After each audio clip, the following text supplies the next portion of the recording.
India का विस्तार बुआ करेगी बेड़ा पार। ये इसलिए हम कह रहे हैं क्योंकि विपक्षी गठबंधन अब मायावती को भी अपने साथ लाने की कोशिश कर रहा है, लेकिन सूत्र बताते हैं कि मायावती ने यूपी में 40 से 50 सीटें बीएसपी को देने की शर्त रखी है। मुंबई में होने वाली इंडिया गठबंधन की बैठक, जो कि एक दिन बाद होने वाली है, मायावती की शर्तों पर उस बैठक में चर्चा होगी। इस बीच गठबंधन के संयोजक को लेकर खींचतान शुरू हो गई है। जेडीयू की ओर से नीतीश कुमार की दावेदारी हो रही है, वहीं कांग्रेस ने पीएम पर राहुल गांधी के नाम का दावा ठोक दिया है। हालांकि खुद नीतीश कुमार ने कहा है कि वो संयोजक नहीं बनना चाहते हैं। इन सभी मुद्दों को लेकर मुंबई की बैठक में चर्चा हो सकती है। हम आपको दिखा रहे हैं कि मुंबई में 31 अगस्त और 1 सितंबर को होने वाली इंडिया गठबंधन की बैठक का एजेंडा क्या होगा। इस बैठक में गठबंधन के झंडे को लेकर एक राय बन सकती है। सारी पार्टियों का झंडा अलग अलग होगा, लेकिन गठबंधन, उनके चुनाव चिन्ह अलग अलग होंगे, लेकिन गठबंधन की रैलियों में गठबंधन के झंडे का इस्तेमाल हो सकता है। साथ ही मुंबई की बैठक में गठबंधन के लोगों पर फैसला होगा। गठबंधन के अध्यक्ष, संयोजक, इन सब को लेकर फैसला किया जा सकता है। मुंबई की बैठक में इस बात पर भी चर्चा होगी कि प्रधानमंत्री मोदी पर सीधे हमले नहीं किए जाएं। यह फैसला हो सकता है कि बीजेपी की नीतियों पर हमला हो, पीएम पर कोई भी डायरेक्ट अटैक नहीं। मायावती की शर्तों पर चर्चा होगी, क्योंकि उत्तर प्रदेश में मायावती को साथ नहीं लाए तो कैसे होगा बेड़ा पार। हम आपको यह भी दिखा रहे हैं 2019 जब विपक्ष की बड़ी पार्टियों ने कितनी सीटें जीती, कितना वोट हासिल किया। कांग्रेस को 52 सीट, समाजवादी पार्टी को 5, जेडीयू को 16, एनसीपी को 5, टीएमसी को 22, आरजेडी को 0, डीएमके को 24, शिवसेना को 18 सीटों पर जीत मिली थी। हम बात कर रहे हैं उस स्थिति की जब शिवसेना में उद्धव ठाकरे, शिंदे सब एक साथ थे।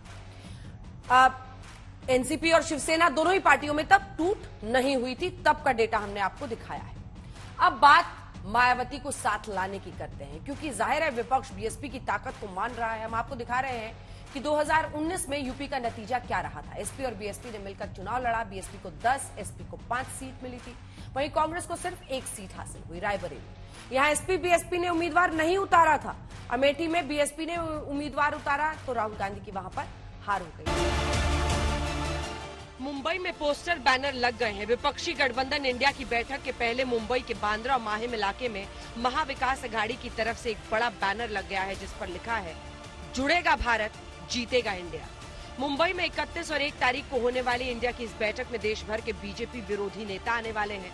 बैठक के एजेंडे में क्या क्या है ये हम आपको बताएंगे, लेकिन उससे पहले जानिए कि मुंबई से 1700 किलोमीटर दूर पटना में विपक्षी गठबंधन इंडिया के संयोजक को लेकर मारामारी शुरू हो गई है।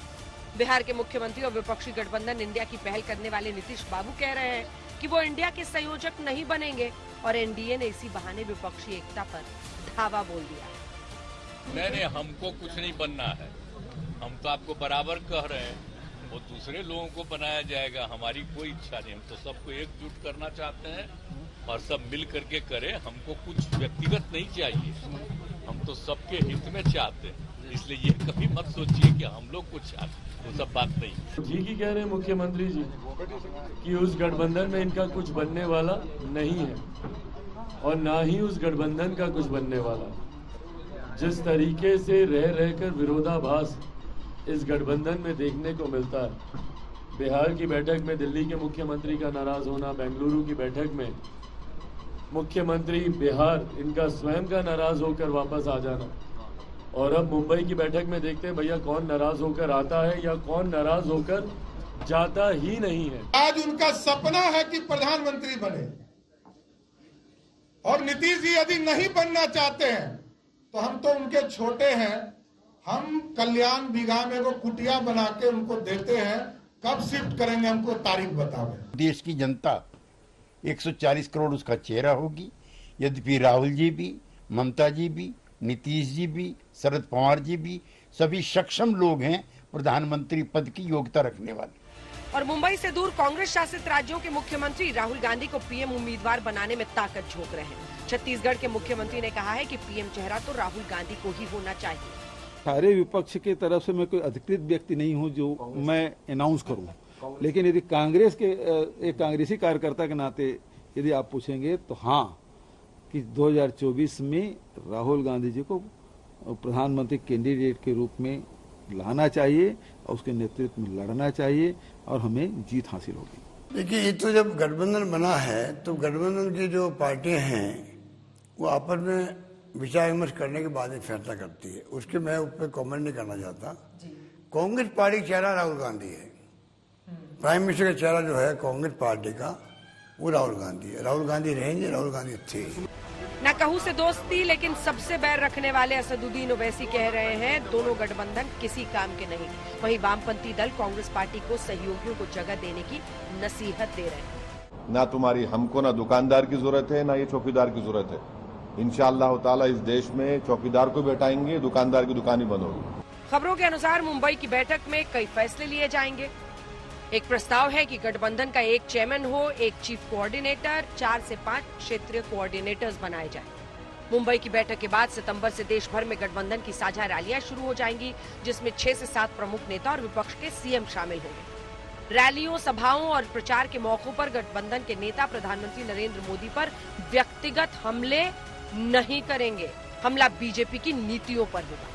जातिगत जनगणना, महंगाई, बेरोजगारी समेत सामाजिक मुद्दों पर सरकार को घेरा जाएगा। ओडिशा, तेलंगाना, आंध्र प्रदेश को छोड़कर देश भर से 450 सीटों की पहचान हो चुकी है, जहां इंडिया गठबंधन से सिंगल कैंडिडेट लोकसभा चुनाव में उतारे जाएंगे। गठबंधन ने मायावती से भी संपर्क साधा है, पर मायावती यूपी की 80 में से 40 लोकसभा सीटें अपनी पार्टी के लिए मांग रही हैं। इस पर मुंबई की बैठक में चर्चा होगी। मुंबई की बैठक में कुछ अन्य छोटे दलों के भी गठबंधन में शामिल होने को लेकर चर्चा होगी। ये भी तय होगा कि इंडिया गठबंधन के लिए एक झंडा तय किया जाएगा और एक लोगो। हालांकि क्षेत्रीय दल अपने अपने राज्य में अपने चुनावी चिन्ह के साथ चुनाव लड़ेंगे। ये मीटिंग का एक बड़ा मैसेज पूरे देश में देने का एक संकल्प हम लोगों ने किया है।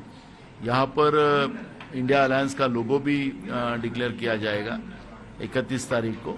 दिलचस्प यह है कि एक तरफ मायावती की विपक्षी गठबंधन में साथ लाने की कोशिश हो रही है, तो दूसरी तरफ महाराष्ट्र में शरद पवार की पार्टी के भूचाल के बाद जो शक शरद पवार की भूमिका को लेकर खड़ा हुआ था, उस पर तब ढक्कन लगेगा जब शरद पवार उद्धव ठाकरे के साथ 30 अगस्त को शाम 4 बजे विपक्षी गठबंधन इंडिया की तरफ से प्रेस कॉन्फ्रेंस करेंगे। 31 अगस्त को विपक्षी नेताओं का होटल ग्रैंड हयात में शाम 6 बजे स्वागत होगा, जिसके बाद 6:30 बजे नए लोगों का अनावरण होगा। फिर 8 बजे उद्धव ठाकरे की तरफ से सबके लिए भोजन का आयोजन है। 1 सितंबर को विपक्षी गठबंधन इंडिया की बैठक की शुरुआत ग्रुप फोटो सेशन से होगी, जिसके बाद बैठक शुरू हो जाएगी।